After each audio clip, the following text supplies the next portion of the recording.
Des vagues de missiles iraniens font au moins 2 morts en Israël. Tsahal dit avoir conduit de nouvelles frappes et détruit des systèmes de défense antiaériens en Iran. Emmanuel Macron a annoncé le report de la conférence internationale de l'ONU sur la reconnaissance d'un État palestinien, une déclaration qui survient après le regain de tension entre Israël et l'Iran.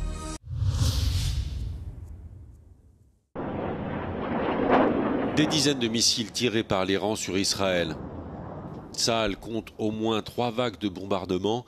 L'Iran dit cibler des bases et des infrastructures militaires. En Israël, l'état d'urgence est en vigueur, l'espace aérien est fermé et l'armée dit intercepter de nombreux drones iraniens. L'ayatollah Ali Khamenei promet de faire subir à Israël un sort douloureux après les frappes sur l'Iran de vendredi.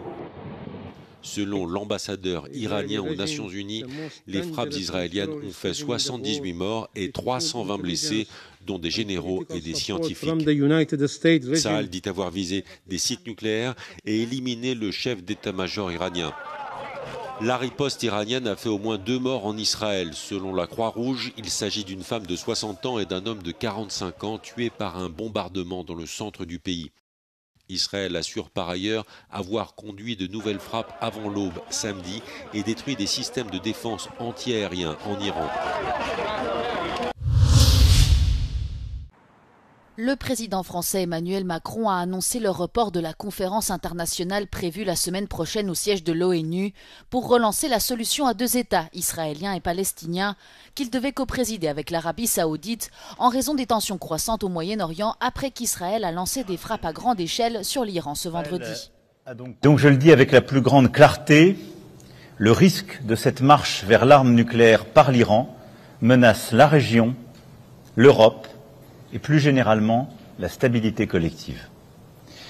Nous ne pouvons pas vivre dans un monde où l'Iran posséderait la bombe atomique, car c'est une menace existentielle et une menace pour notre sécurité à tous. Face à l'escalade, la France et l'Allemagne renforcent la protection des sites juifs et bâtiments diplomatiques israéliens. Emmanuel Macron et le chancelier allemand Friedrich Merz ont souligné leur soutien à Israël, mais ont également exhorté Tel Aviv et Téhéran à cesser les attaques.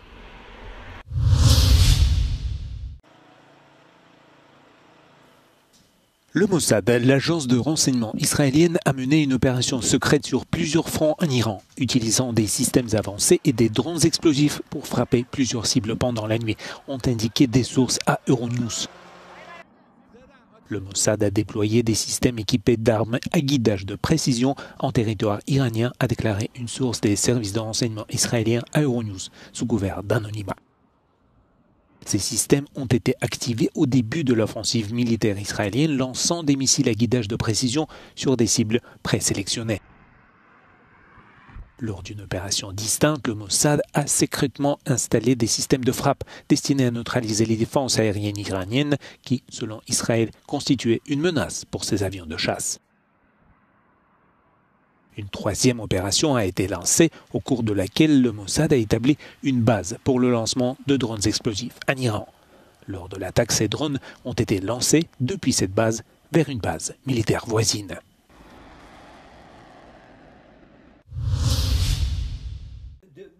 Les frappes israéliennes contre l'Iran pourraient profondément déstabiliser le Moyen-Orient. Selon l'expert en sécurité Claude Moniquet, elles pourraient aller jusqu'à entraîner la chute du régime de Téhéran. Si les Israéliens vont assez loin, ce qui est en train de se passer est de nature à changer l'ensemble de la carte géopolitique au Moyen-Orient.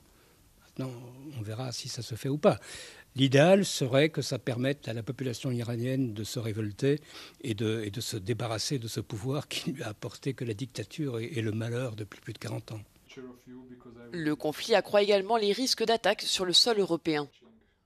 Ils feront savoir à leurs proxys et à leur population que c'est eux.